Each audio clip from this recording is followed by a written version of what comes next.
Hello everyone, welcome to my channel.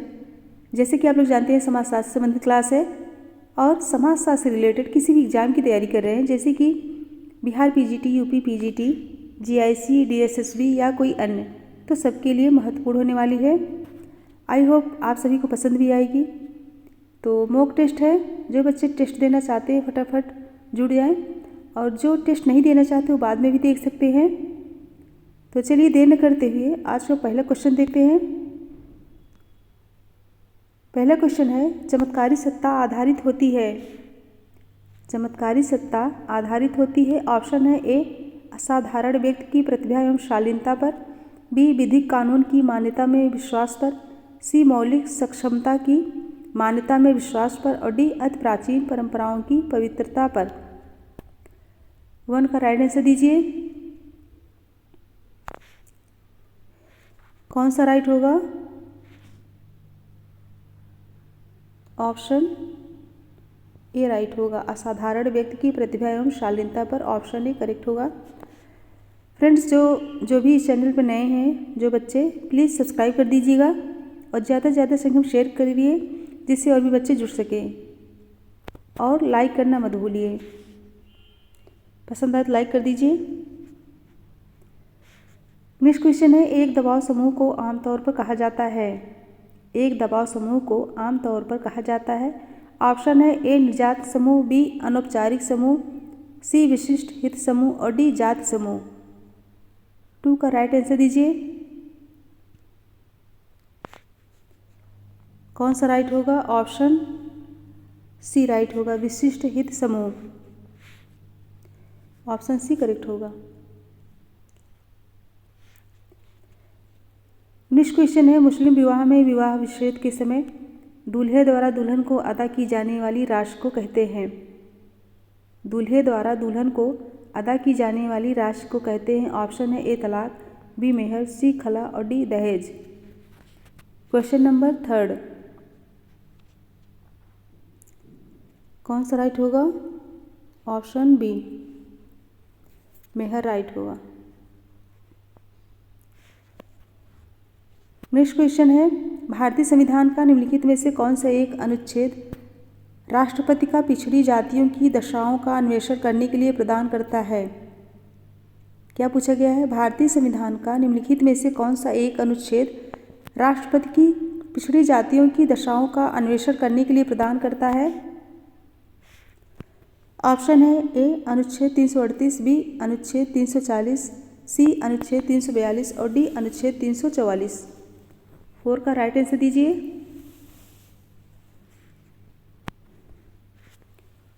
कौन सा right होगा? ऑप्शन बी, अनुच्छेद 340। जबकि अनुच्छेद 338 राष्ट्रीय अनुसूचित जाति एवं अनुसूचित जनजाति हेतु आयोग का उपबंध करता है, और अनुच्छेद 342 अनुसूचित जनजातियों के समूहों का राष्ट्रपति द्वारा विनिर्दिष्ट करने से संबंधित है, तथा अनुच्छेद 344 राजभाषा के आयोग एवं संसद की समिति के गठन से संबंधित है। तो बी राइट होगा।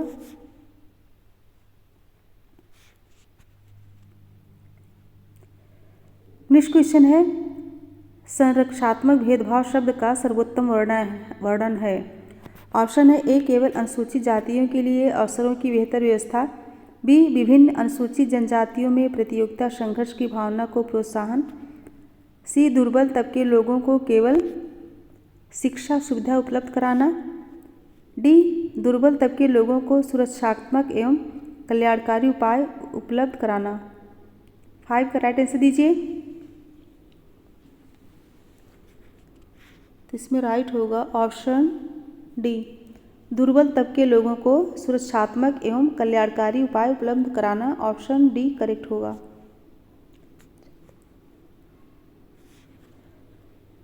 नेक्स्ट क्वेश्चन है, इमाइल दुर्खीम के विचार से निम्नलिखित में से कौन सा एक प्रकार ऐसा है जो समाज में श्रम विभाजन से संबंधित नहीं है? क्या पूछा गया है? कौन सा एक प्रकार ऐसा है जो समाज में श्रम विभाजन से संबंधित नहीं है? ऑप्शन है ए, सामूहिक चेतना, बी, जनसंख्या का घनत्व, सी, आंगिक अन्योन्याश्रितता, डी, प्रकारों का विशेषीकरण। क्वेश्चन नंबर 6, कौन सा राइट होगा? सो इसमें राइट होगा ऑप्शन डी, प्रकारियों का विशेषीकरण। ऑप्शन डी करेक्ट होगा। नेक्स्ट क्वेश्चन है, निम्नलिखित में से किनके विचार से अस्तित्व से चेतना का निर्धारण होता है और चेतना से अस्तित्व का निर्धारण नहीं होता है? किनके अनुसार अस्तित्व से चेतना का निर्धारण होता है और चेतना से अस्तित्व का निर्धारण नहीं होता? ऑप्शन है A Karl Marx, B Max Weber, C Hegel और डी स्पेंसर। क्वेश्चन नंबर 7, फटाफट आंसर दीजिए। सो इसमें राइट होगा option A, Karl Marx. Marx ने अपने ऐतिहासिक भौतिकवाद सिद्धांत के अंतर्गत यह स्पष्ट किया है कि चेतना से अस्तित्व का निर्धारण करने का हीगल का सिद्धांत सिर केवल खड़ा था, उससे हमने पैर केवल खड़ा कर दिया, अर्थात पहले अस्तित्व है फिर चेतना। इंपॉर्टेंट क्वेश्चन है ये। नेक्स्ट क्वेश्चन है, निम्नलिखित में से मानव समाज के विकास की रेखीय व्याख्या किसने दी? मानव समाज के विकास की रेखीय व्याख्या किसने दी? ऑप्शन है A Pareto, B Weber, C Spencer, D Sorokin. Question number 8, कौन सा राइट होगा? Option C, option C correct होगा। मानव समाज के विकास के रेखीय सिद्धांत का समर्थन करते हुए स्पेंसर ने सामाजिक उद्विकास का सिद्धांत प्रतिपादित किया था। नेक्स्ट क्वेश्चन है, दुर्कीम के अनुसार निम्नलिखित में से कौन से कारक यांत्रिक संहत से आंगिक संहत में परिवर्तित होने में बाधक होते हैं? कौन से कारक यांत्रिक संहत से आंगिक संहत में परिवर्तित होने में बाधक होते हैं? ऑप्शन है ए प्रतिमानहीनता, बी अपर्याप्त संगठन, सी अवसरों में असमानता और निम्नलिखित में से सही कूट का चयन कीजिए। कूट देख के राइट आंसर दीजिए। क्वेश्चन नंबर 9, कौन सा राइट होगा? ऑप्शन बी राइट होगा, अपर्याप्त संगठन और अवसरों में असमानता। ऑप्शन बी करेक्ट होगा। और किस पुस्तक में दिए थे? द डिवीजन ऑफ सोसाइटी में।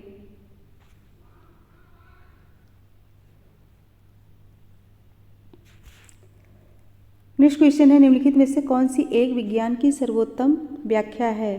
कौन सी एक विज्ञान की सर्वोत्तम व्याख्या है? ऑप्शन है ए किसी परिघटना को समझने और व्याख्या करने की विधि, बी वस्तुओं को बनाने का ढंग, सी किसी परिघटना को कार्य रूप देने की विधि और डी प्रकृति की जानकारी प्राप्त करने का ढंग।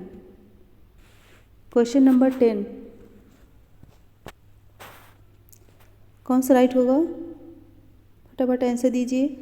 ऑप्शन ए राइट होगा, किसी परिघटना को समझने की व्याख्या करने की विधि। ऑप्शन ए करेक्ट होगा। और अगस्त कॉम्ट ने समाजशास्त्र को विज्ञान मानते हुए इसे क्या कहा है? विज्ञानों की रानी, विज्ञानों की रानी संज्ञा से अभिहित किए हैं। कौन? Auguste Comte. नेक्स्ट क्वेश्चन है, अंतर्राष्ट्रीय संदर्भ में निम्नलिखित में से किसी एक पर विवाद भारतीय वैज्ञानिकों को प्रभावित कर रहा है? अंतर्राष्ट्रीय संदर्भ में निम्नलिखित में से किसी एक पर विवाद भारतीय वैज्ञानिकों को प्रभावित कर रहा है? ऑप्शन है ए विदेशी सहायता, बी विदेशी सहयोग, सी प्रौद्योगिकी हस्तांतरण और डी मानव मूल्यों से वचनबद्धता। क्वेश्चन नंबर 11 का राइट आंसर दीजिए। कौन सा राइट होगा? ऑप्शन डी राइट होगा, मानव मूल्यों से वचनबद्धता। ऑप्शन डी करेक्ट होगा। फ्रेंड्स, पूरा वीडियो देखिएगा और 50 क्वेश्चन हल करके तभी जाइएगा। अपने पढ़ने के लिए कम से कम आधा घंटा 1 घंटा निकालना चाहिए। नेक्स्ट है, निम्नलिखित में से कौन सी एक घटना ने विनोबा भावे को भूदान आंदोलन को आरंभ करने को प्रेरित किया? क्या पूछा गया है? कौन सी एक घटना ने विनोबा भावे को भूदान आंदोलन को प्रारंभ करने को प्रेरित किया? ऑप्शन है ए नालगोंडा घटना, बी श्री कालकुलम घटना, सी नक्सलवादी घटना और डी मधुबनी घटना। 12 का राइट आंसर दीजिए। कौन सा राइट होगा? ऑप्शन ए, नालगोंडा घटना, ऑप्शन ए। सन 1951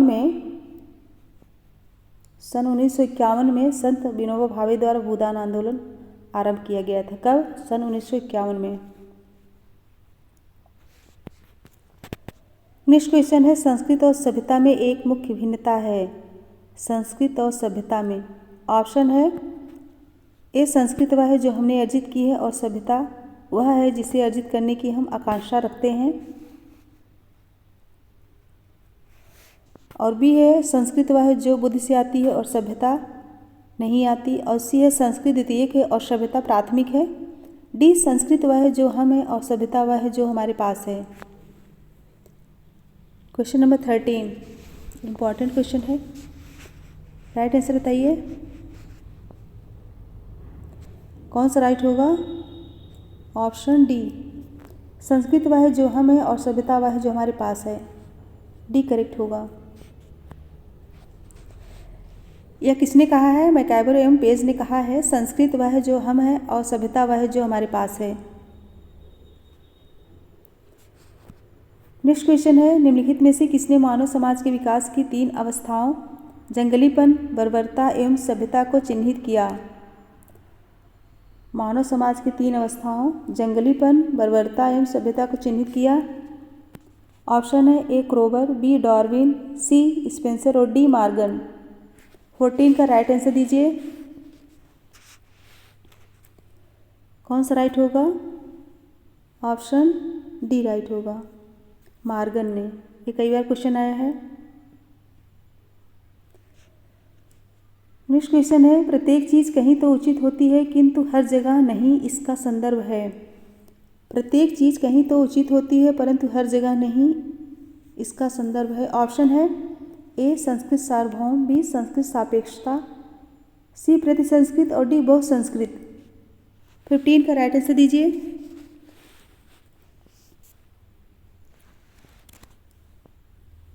कौन सा राइट होगा? ऑप्शन बी, संस्कृत सापेक्षता। रूथ बेंडिक ने अपनी पुस्तक पैटर्न्स ऑफ कल्चर में सापेक्षवाद की अवधारणा को स्पष्ट करते हुए कहा है कि हमें सभी संस्कृतियों को समान रूप से वैध मानना चाहिए। ऑप्शन बी करेक्ट होगा। नेक्स्ट क्वेश्चन है, जब सांस्कृतिक विशेषक एक समाज से दूसरे समाज में फैलते हैं वह प्रक्रिया कहलाती है। जब सांस्कृतिक विशेषक एक समाज से दूसरे समाज में फैलते हैं वह प्रक्रिया क्या कहलाती है? ऑप्शन है ए, विसरण, बी, समांतरवाद, सी, विकास और डी, बहुवाद। 16 का राइट आंसर दीजिए। कौन सा राइट होगा? ऑप्शन ए राइट होगा, विसरण। उसे हम विसरण कहते हैं।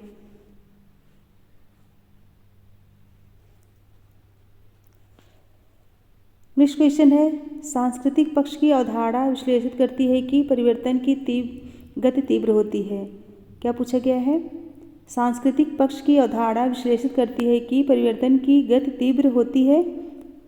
ऑप्शन है ए, समाज के गैर आर्थिक क्षेत्र की तुलना में आर्थिक क्षेत्र में, बी, समाज के आर्थिक अधिकार क्षेत्र की तुलना में राजनैतिक अधिकार क्षेत्र में, सी, समाज के सांस्कृतिक क्षेत्र की तुलना में प्रौद्योगिकी क्षेत्र में, डी, समाज की सांस्कृतिक गतिविधियों की तुलना में धार्मिक गतिविधियों में।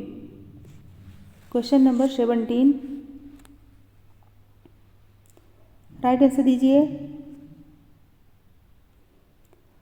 इसमें राइट होगा ऑप्शन सी, समाज के सांस्कृतिक क्षेत्र की तुलना में प्रौद्योगिकी क्षेत्र में। ऑप्शन सी करेक्ट होगा।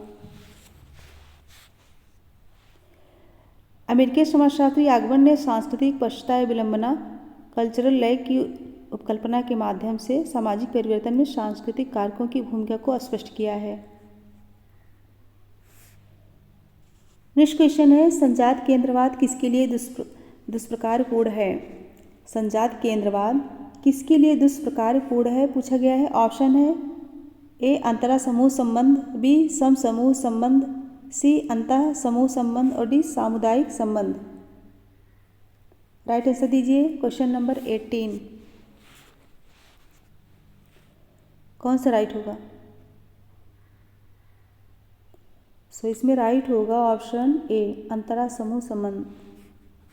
ऑप्शन ए करेक्ट होगा।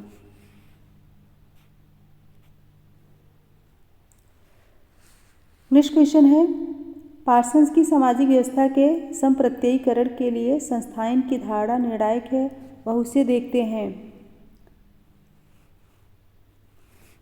ऑप्शन है ए, एक प्रक्रिया के रूप में एवं एक संरचना के रूप में, बी एक प्रकार के रूप में एवं एक ढांचे के रूप में, सी एक ढांचा के रूप में एवं एक संरचना के रूप में, डी एक संरचना के रूप में एवं एक प्रकार के रूप में।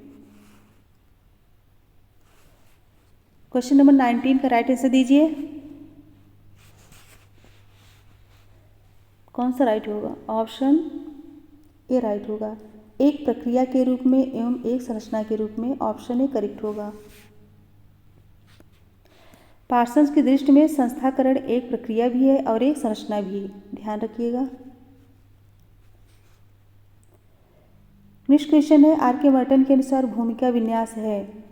आर के मर्टन के अनुसार भूमिका विन्यास है। ऑप्शन है ए, किसी समूह के सदस्यों द्वारा निभाई गई भूमिकाओं का समुच्चय, बी एक संबंध भूमिका द्वंद्व जिसका संबंध किसी निश्चित सामाजिक स्थिति से हो, सी किसी समूह में समान परिस्थितियों की भूमिकाओं का समुच्चय, और डी किसी समूह में सोपानिक रूप से व्यवस्थित भूमिका द्वंद्व। क्वेश्चन नंबर 20 राइट आंसर दीजिए। सो इसमें राइट होगा ऑप्शन बी, एक संबंध भूमिका द्वंद्व जिसका संबंध किसी निश्चित सामाजिक स्थिति से हो। ऑप्शन बी करेक्ट होगा।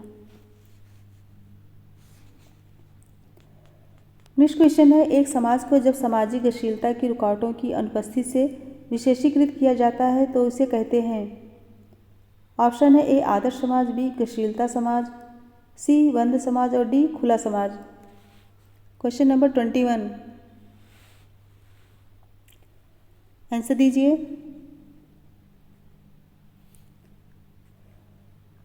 सो इसमें राइट होगा ऑप्शन डी राइट होगा, खुला समाज। ऑप्शन डी करेक्ट होगा।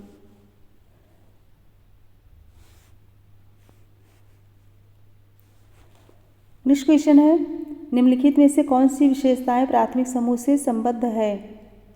कौन सी विशेषताएं प्राथमिक समूह से संबद्ध है? ऑप्शन है ए, छोटा आकार, बी स्वार्थपरता, सी पृष्ठभूमि की समानता, डी साझे हितों की प्रबलता। निम्नलिखित कूट से सही उत्तर चुनिए। 22 राइट आंसर दीजिए फटाफट। इसमें राइट होगा कौन सा? सी राइट होगा, छोटा आकार और पृष्ठभूमि की समानता और साझे हितों की प्रबलता। ऑप्शन सी करेक्ट होगा।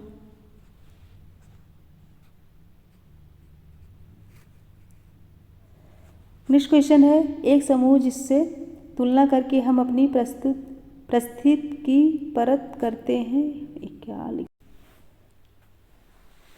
नेक्स्ट क्वेश्चन है, एक समूह जिससे तुलना करके हम अपनी परिस्थिति की परख करते हैं, हम अपनी परिस्थिति की परख करते हैं कहलाता है। ऑप्शन है ए, सजन समूह, बी समकक्ष समूह, सी द्वितीयक समूह और डी संदर्भ समूह। 23 का राइट आंसर दीजिए। कौन सा राइट होगा? ऑप्शन डी संदर्भ समूह। संदर्भ समूह नामक उपकल्पना का सर्वप्रथम प्रतिपादन किसने किया था? हाइमैन ने। कब? 1942 में। और कौन सी पुस्तक थी? The psychology of status. और कहते हैं कि संदर्भ समूह वह समूह होता है जिसका व्यक्ति स्वयं सदस्य तो नहीं होता है किंतु सदस्य बनने की आकांक्षा रखता है। नेक्स्ट क्वेश्चन है, सामाजिक परिस्थिति में एक ऐसा परिवर्तन जिससे एक व्यक्ति की परिस्थिति नहीं बदलती कहलाता है। ऐसा परिवर्तन जिससे एक व्यक्ति की परिस्थिति नहीं बदलती कहलाता है। ऑप्शन है ए, सामाजिक गतिहीनता, बी समस्तरीय गतिहीनता, सी उद्ग्र गतिशीलता और डी संरचनात्मक गतिशीलता। क्वेश्चन नंबर 24 राइट आंसर दीजिए, फटाफट आंसर दीजिए। इसमें राइट होगा ऑप्शन बी राइट होगा, समस्तरीय गतिहीनता।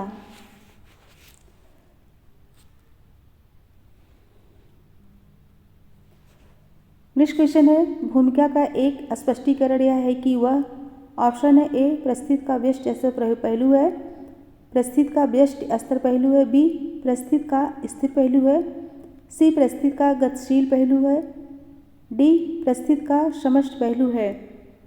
25 राइट आंसर दीजिए। इसमें राइट होगा ऑप्शन सी, परिस्थिति का गतिशील पहलू है, ऑप्शन सी करेक्ट होगा।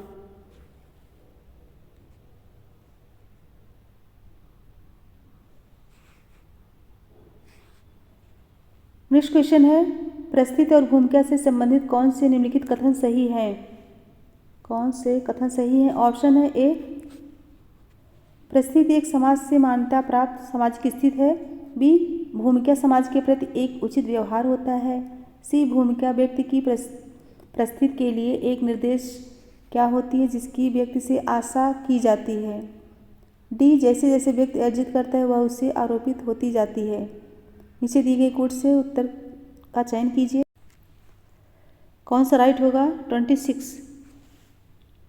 तो इसमें राइट होगा ऑप्शन ए, परिस्थिति एक समाज से मान्यता प्राप्त सामाजिक स्थिति है और भूमिका समाज के प्रति एक उचित व्यवहार होता है, और सी भूमिका व्यक्ति की परिस्थिति के लिए एक निर्देशिका है जिसकी व्यक्ति से आशा की जाती है। ऑप्शन ए करेक्ट होगा।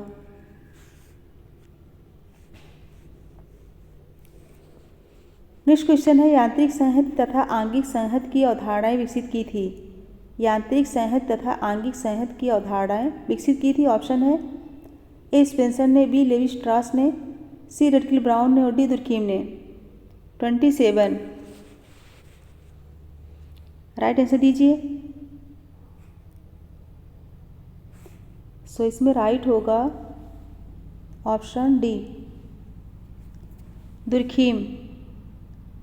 दुर्कीम ने अपनी प्रख्यात कृत सोशल डिवीजन ऑफ लेबर के द्वितीय भाग में श्रम विभाजन सिद्धांत की अवधारणा को विकसित किया और उनकी मान्यता थी कि प्राचीन समाजों में पाई जाने वाली यांत्रिकी संहति को श्रम विभाजन में आंगिक संहति यानी स्वावी एकता में परिवर्तित कर दिया जाए।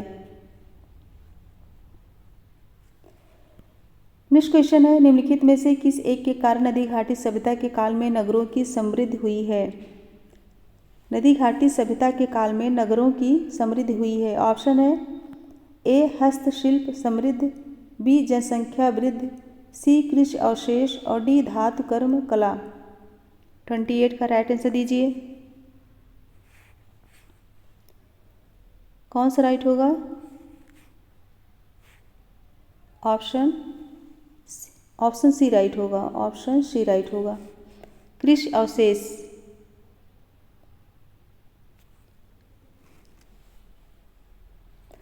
ईसा पूर्व 6वीं शताब्दी बुद्ध काल में नगरों के विकास के कारण मुख्यतः कृषि अवशेष था, जिसे जलमार्गों द्वारा व्यापार विनिमय के उद्देश्य से नदियों के किनारे स्थित मंडियों तक ले जाया जाता था।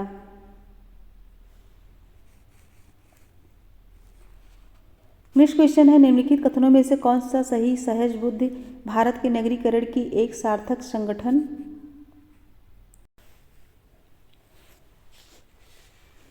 क्वेश्चन नंबर 29, निम्नलिखित कथनों में से कौन सा सही है? ये पूछा गया है, निम्नलिखित कथनों में से कौन सा सही है? ऑप्शन है ए भारत में 1947 से निरंतर नगरीकरण की उच्च दर महसूस की जाती रही है, बी भारत में तीव्र नगरीय समृद्धि मुख्यतः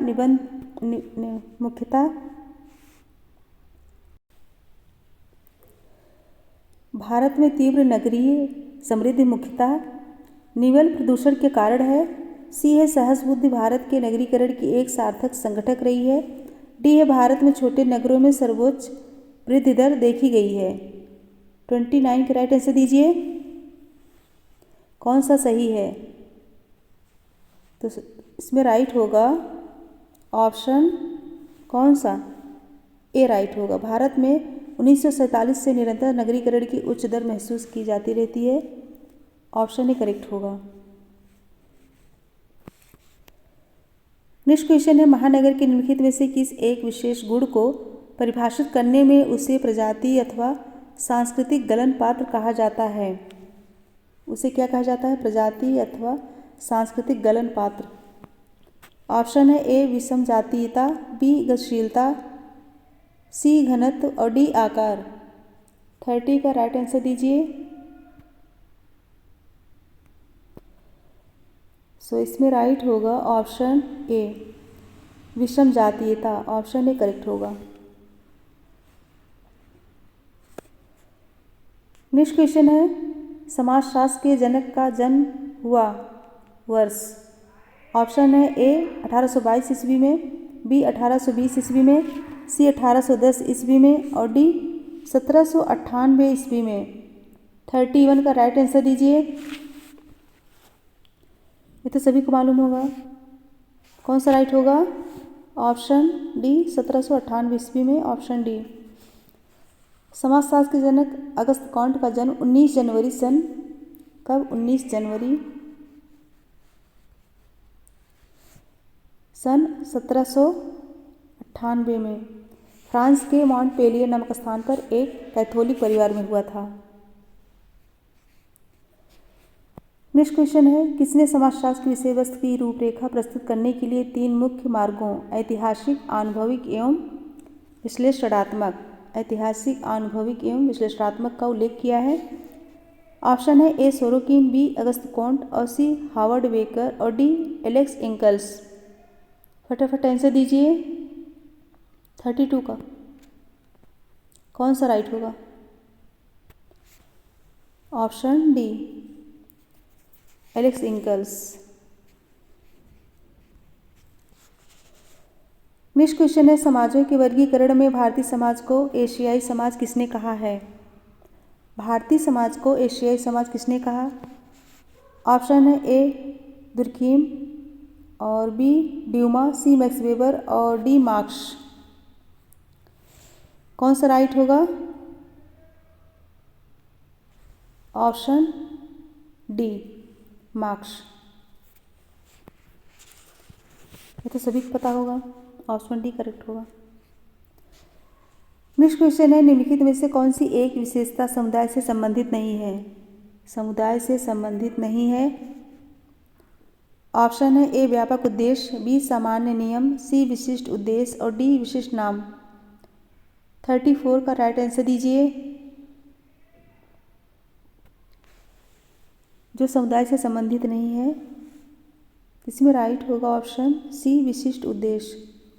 और सामुदायिक विशेषताएं बताइए। स्वतः विकास, अस्थायीपन, विशिष्ट नाम, मूर्तता, व्यापक उद्देश्य, सामान्य जीवन, सामान्य नियम व्यवस्था, आत्मनिर्भरता और अनिवार्य सदस्यता। इम्पॉर्टेंट है। नेक्स्ट क्वेश्चन है संस्थाओं के विकास में निम्नलिखित में से कौन सा तत्व सम्मिलित नहीं है? संस्थाओं के विकास में निम्नलिखित में से कौन सा तत्व सम्मिलित नहीं है? ऑप्शन है ए विचार, बी समूह की आदतें, सी व्यक्तित्व और डी संरचना। 35 का राइट आंसर दीजिए। कौन सा राइट होगा? सो इसमें राइट होगा ऑप्शन सी व्यक्तित्व। ये जो है संस्थाओं के विकास में शामिल नहीं है। नेक्स्ट क्वेश्चन है निम्नलिखित में कौन सी एक संस्था की विशेषता नहीं है? कौन सी एक संस्था की विशेषता नहीं है पूछा गया है। ऑप्शन है ऐच्छिक सदस्यता, बी सुपरिभाषित उद्देश्य, सी अधिक अस्थायित्व और डी एक अमूर्त व्यवस्था। क्वेश्चन नंबर 36 कौन सी विशेषता नहीं है? अभी मैंने बताया था, अभी मैंने विशेषताएं सारी बताई थी। कौन सा राइट होगा? ऑप्शन ए ऐच्छिक सदस्यता संस्था की विशेषता नहीं है। कमेंट करके बताइए ऐच्छिक विशेषता किसकी विशेषता है। नेक्स्ट क्वेश्चन है किसने कहा है कि परिस्थिति एवं भूमिका संदर्भ समूह व्यवहार का संरचनात्मक परिप्रेक्ष्य प्रदान करते हैं? परिस्थिति एवं भूमिका संदर्भ समूह व्यवहार का संरचनात्मक परिप्रेक्ष्य प्रदान करते हैं। ऑप्शन है A Parsons, B James Silverberg, C Merton, D Nimkoff. Question number 37 answer दीजिए। तो इसमें राइट होगा ऑप्शन सी मर्टन। परिस्थिति एवं भूमिका संदर्भ समूह व्यवहार का संरचनात्मक परिप्रेक्ष्य प्रदान करते हैं। यह कथन मर्टन का है। नेक्स्ट क्वेश्चन है, परिस्थिति एवं भूमिका के आधार पर समाजों में किसने अंतर प्रस्तुत किया है? किसने अंतर प्रस्तुत किया है? ऑप्शन है ए टॉनीज, बी दुर्खीम, सी सर हेनरी मैन और डी उपयुक्त में से कोई नहीं। क्वेश्चन नंबर 38, कौन सा राइट होगा? ऑप्शन सी राइट होगा। ऑप्शन सी राइट होगा, sir Henry man. Sir Henry man ने समाज को दो आधारों पर विभाजित किया, परिस्थिति समाज एवं संविदा समाज। ध्यान रखिएगा, इंपॉर्टेंट है। नेक्स्ट क्वेश्चन है, भूमिका संकुल में अस्थायित्व के संरचनात्मक स्रोत की अवधारणा को किसने प्रतिपादित किया है? भूमिका संकुल में अस्थायित्व के संरचनात्मक स्रोत की अवधारणा को किसने प्रतिपादित किया? ऑप्शन है A Ralph Linton, B Max Weber, C Merton, D Nadel. 39 answer दीजिए। इसमें राइट होगा option C Merton. Option C correct होगा।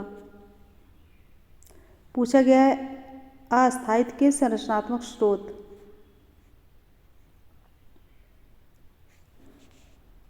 नेक्स्ट क्वेश्चन है, वह सामाजिक पद जिसे व्यक्तिगत रुचि एवं प्रतिस्पर्धा द्वारा प्राप्त किया जाता है कहलाता है। वह सामाजिक पद जिसे व्यक्तिगत रुचि एवं प्रतिस्पर्धा द्वारा प्राप्त किया जाता है कहलाता है। ऑप्शन है ए प्रदत्त परिस्थिति, बी अर्जित परिस्थिति, सी भूमिका ग्रहण और डी परिस्थिति पुंज। क्वेश्चन नंबर 40, कौन सा राइट होगा? इसमें राइट होगा ऑप्शन बी अर्जित परिस्थिति। ऑप्शन बी राइट होगा। कुछ बच्चे बोर होने लगते भाग जाते हैं, कोई बात नहीं। जब मन करे तभी पढ़िए, ज़बरदस्ती पढ़ने से कोई फ़ायदा नहीं है। फ्रेंड्स 10 क्वेश्चन और है। अगर पसंद आए तो लाइक कर दीजिए फटाफट। जो बच्चे लाइक नहीं किए हैं फटाफट लाइक कर दीजिए और शेयर कर दीजिए। और जो बच्चे नए प्लीज़ सब्सक्राइब कर दीजिए। 10 क्वेश्चन और हैं, फटाफट लाइक कर दीजिए। तो 41 क्वेश्चन देखते हैं, परिस्थिति अनुक्रम की अवधारणा को किसने प्रतिपादित किया है? परिस्थिति अनुक्रम की अवधारणा को किसने प्रतिपादित किया है? ऑप्शन है ए मर्टन, बी नॉडेल, सी पार्सन्स और डी लिंटन। 41 कौन सा राइट होगा? ऑप्शन ए मर्टन।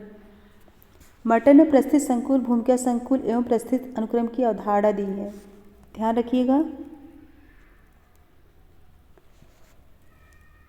नेक्स्ट क्वेश्चन है, निम्नलिखित युग्मों में से कौन सा सुमेलित नहीं है? निम्नलिखित युग्मों में से कौन सा सुमेलित नहीं है? ऑप्शन है ए भूमिका निर्माण टर्नर, बी भूमिका ग्रहण मीड, सी भूमिका पुंज मर्टन और डी भूमिका दूरी सोरोकिन। कौन सा सुमेलित नहीं है? क्वेश्चन नंबर 42 आंसर दीजिए। इसमें राइट होगा ऑप्शन डी। भूमिका दूरी किसकी है? कमेंट करके बताइए, भूमिका दूरी किसकी है?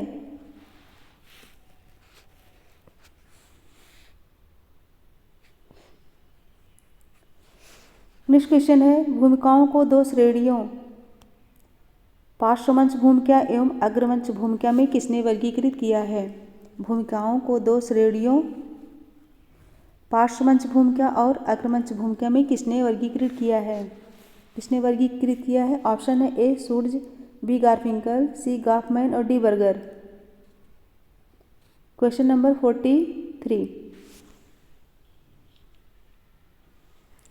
कौन सा राइट होगा? ऑप्शन सी गॉफमैन ने पार्श्वमंच भूमिका एवं अग्रमंच भूमिका में वर्गीकृत किया है। इसके पहले वाले क्वेश्चन को बता देते हैं। विस्तार से।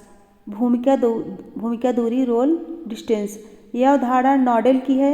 जब व्यक्ति द्वारा एक ही भूमिका को निभाने से निरस्ता या अरुचि हो जाती है तो इससे वह दूर होने की चेष्टा करता है। यही भूमिका दूरी है। भूमिका दूरी की अवधारणा पुस्तकों में किसने दिया है? पुस्तक में किसने दिया है? गॉफमैन ने, जबकि आयोग के हल के अनुसार नॉडेल हैं। ध्यान रखिएगा, आयोग ने नॉडेल को माना है लेकिन पुस्तक में, किताब में गॉफमैन है। इंपॉर्टेंट है, ध्यान रखिएगा। नेक्स्ट क्वेश्चन है, आदर्शात्मक संस्कृति की अवधारणा का प्रयोग किसने किया है? आदर्शात्मक संस्कृति की अवधारणा का प्रयोग किसने किया? ऑप्शन है A Sorokin, B Ogburn, C Gillin और D MacIver. Question number 44।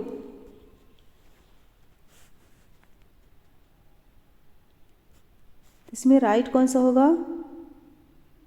Option A Sorokin. कौन सी पुस्तक में किए थे? सोशल एंड कल्चर डायनेमिक्स में। Social and culture dynamics. Next है, यह मत किसने व्यक्त किया है कि वर्ग स्थिति को न केवल उत्पादन की विशिष्ट स्वरूप के आधार पर बल्कि उस सामाजिक स्वरूप पर जिसकी वह सदस्य है के आधार पर परिभाषित किया जाना चाहिए। बहुत ही लंबा है। क्या कहा गया है? वर्ग स्थिति को न केवल उत्पादन के विशिष्ट स्वरूप के आधार पर बल्कि उस सामाजिक स्वरूप पर जिसकी वह सदस्य है के आधार पर परिभाषित किया जाना चाहिए। ऑप्शन है ए बोटोमोर, बी अल्थुजर, सी जायरस बानार्जी और डी चाइनाओ। Question number 45। किसका कथन है बताइए? तो इसमें राइट होगा ऑप्शन बी अल्थुजर का कथन है। बहुत ही कठिन है, एक दो बार पढ़ेंगे याद हो जाएगा। नेक्स्ट क्वेश्चन है, निम्नलिखित में से कौन सा एक संस्कृतिकरण का उदाहरण है? कौन सा एक संस्कृतिकरण का उदाहरण है? ऑप्शन है ए नंबूदरियों में विवाह का ब्रह्मस्वरूप, बी क्षत्रियों में सप्तपदी और डी कर्नाटक के कृषक जात में सप्तपदी और डी वर्तमान नायरों में एक विवाह प्रथा। 46 कौन सा राइट होगा? संस्कृतिकरण का उदाहरण पूछा गया है तो इसमें राइट होगा ऑप्शन डी राइट होगा। वर्तमान नायरों में एक विवाह प्रथा, ऑप्शन डी करेक्ट होगा। नेक्स्ट क्वेश्चन है, निम्नलिखित में से कौन सा संस्कृत का तत्व नहीं है? कौन सा संस्कृत का तत्व नहीं है? ऑप्शन है ए प्रतीक, बी भाषा, सी आदर्श मानक और डी स्तरीकरण। 47 कौन सा राइट होगा? सो इसमें राइट होगा ऑप्शन डी स्तरीकरण। ये जो है संस्कृत का तत्व नहीं है।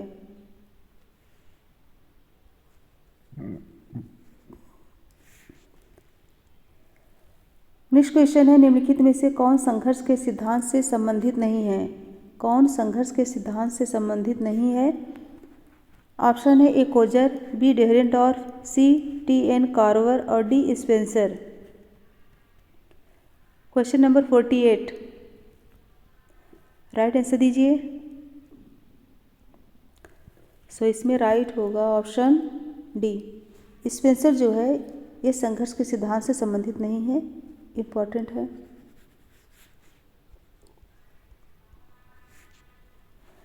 नेक्स्ट क्वेश्चन है, किसने कहा है कि सजातीयता से विजातीयता को प्रस्थान प्रगति का सार्वभौमिक नियम है?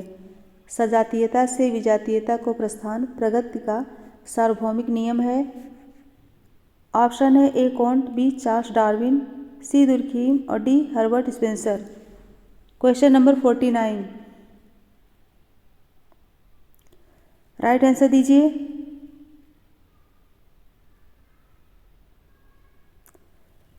सो इसमें राइट होगा option D Herbert Spencer.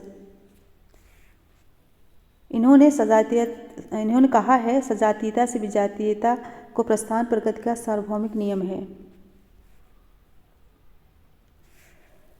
Next question, कल का आंसर काफ़ी बच्चों ने दिया था। अनुज, खुशबू, क्या बहुत बच्चे ने दिया था, हर्ष, अशोक, और कई बच्चों ने दिया था, नाम नहीं, प्रियंका, प्रेमलता, रेनू। तो आज भी इसके बाद एक क्वेश्चन है, आंसर दीजिएगा। और पढ़ते समय बोर मत होइएगा, एकदम अच्छे से पढ़िए, खुशी से पढ़िए, मन लगा के। 50 नंबर क्वेश्चन है, निम्नलिखित में से कौन सी सहयोगात्मक प्रक्रियाएं हैं? कौन सी सहयोगात्मक प्रक्रियाएं हैं? ऑप्शन है ए सहयोग, बी संघर्ष, सी प्रतिस्पर्धा और डी सात्मीकरण। नीचे दिए गए कोड से सही उत्तर का चयन कीजिए। क्वेश्चन नंबर 50, आंसर दीजिए। तो इसमें राइट होगा ऑप्शन डी, सहयोग और सात्मीकरण। ऑप्शन डी करेक्ट होगा। फ्रेंड्स, बोर मत होइए, क्योंकि मैं भी तो आप लोगों के साथ ही हूँ। आप लोगों के लिए सोचती हूँ अच्छे से पढ़ लीजिए, पास हो जाइए। तभी 50 क्वेश्चन डेली बनाना आसान काम नहीं है, टाइप करने में बहुत टाइम लगता है। आप लोग जब पढ़ेंगे तभी पढ़ाने का मन भी करेगा। तो आज का क्वेश्चन है, इसका आंसर दीजिएगा। तो फ्रेंड्स, मेरे साथ बने रहने के लिए बहुत बहुत धन्यवाद। Thank you so much. I love you. Good bye and good night. अगर कोई डिमांड है तो कमेंट बॉक्स में लिखिए, और कमेंट करके बताइए कि आज का क्लास कैसा था। चलिए, कल मिलते हैं फिर। Good bye once again.